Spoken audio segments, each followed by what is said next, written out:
Recently, Florida Governor DeSantis,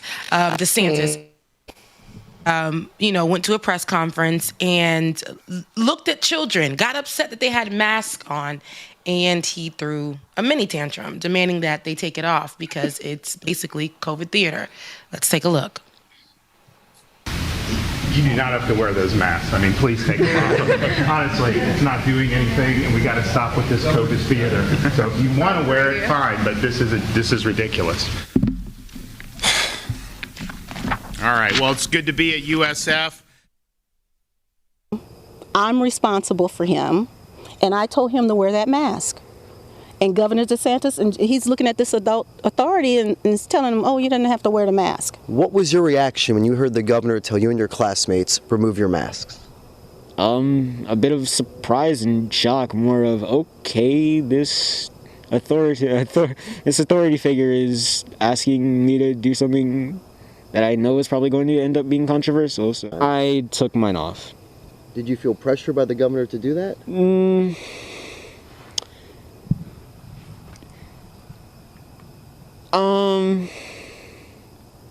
A little. It was more of a pressure of an adult figure asking me to do something, and it's just like, all right, why not? It's just shocking that the governor told these kids, take off your mask. He pretty much said, take off your mask, it's stupid.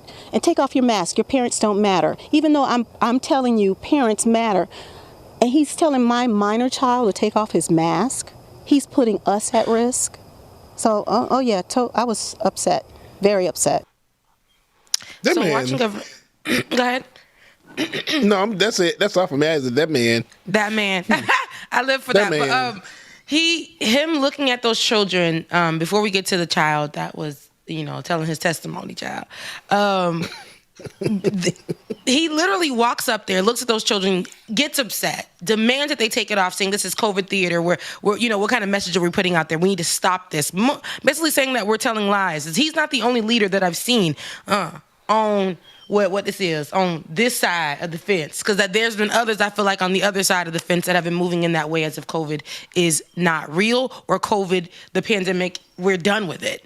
And we're in that phase, I feel like, where we're just going to, we have to live with it. We're finding ways to live with it. I understand that, because ain't nobody going to be cooped in the house, but we still have to take precautions. Telling little kids, telling children, yelling at them, and how the child said, it was the pressure of an adult yelling at them or demanding that they take it off. That's understood. That's understandable. It's almost like, when your teacher tells you to stop doing something, or when your parent tells you to stop doing something. And we know at a certain age level, we're respecting our elders no matter what. And in this particular moment, he felt like, okay, a leader, an authoritative figure, a parent. He looks at that person like, just a grown man telling me I need to take my mask off. Sure thing. This is where I say there's an abuse of power, because if that kid felt in that way, in that particular way, about being safe, and him being told this ain't it, this ain't the way, this is an abuse of power.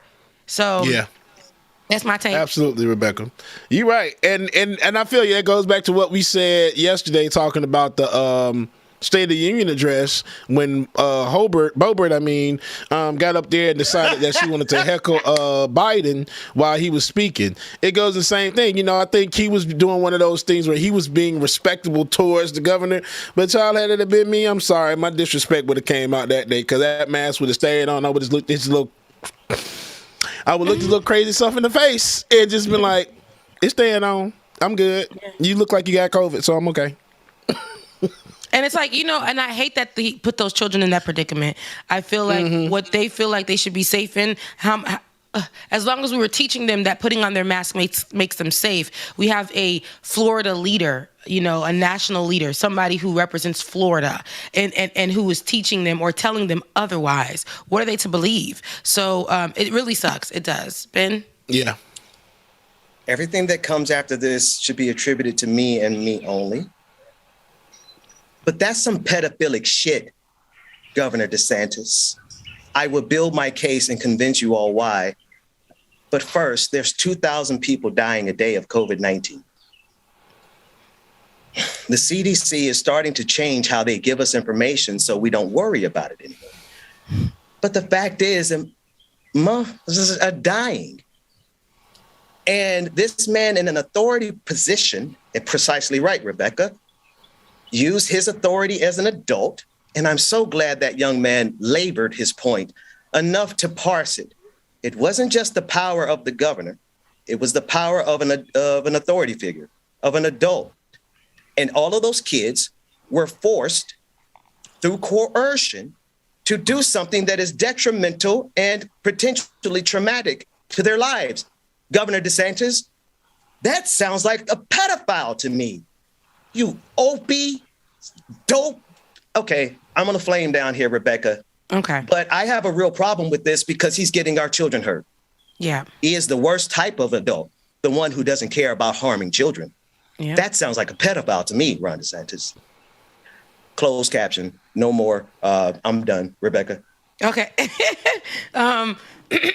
No, but I honestly see where you're being upset comes from. You have children right now, who are with you, especially in that state where he's supposed to be in leadership. Who wants to have their child going to school in that type of environment, or knows that their child isn't being safe because what the leader is telling everyone to do is to demask. That's what a cult leader does. That's Jim Jones. That's the type of thing that gets people to drink Kool-Aid and die or kill themselves because they think aliens are coming back.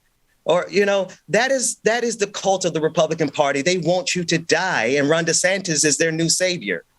But he sounds like a pedophile to me. Yeah, he gives me culty vibes. He gives me some Jim Jones vibes. He gives me some definitely Hitler vibes.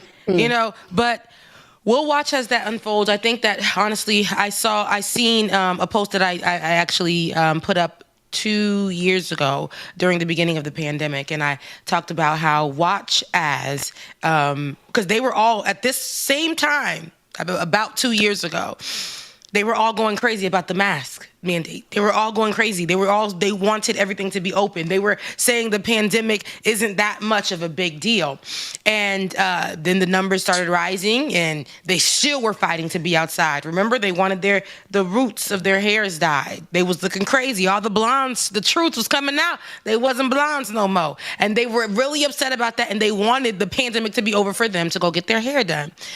So I was posting about that, and I said, look how the Florida leadership, the Texas leadership, the Georgia leadership are fighting this. They're not fooling anybody. In about a few months or a year, this is what I wrote, they're going to act like the pandemic never existed. And this is where we are, guys.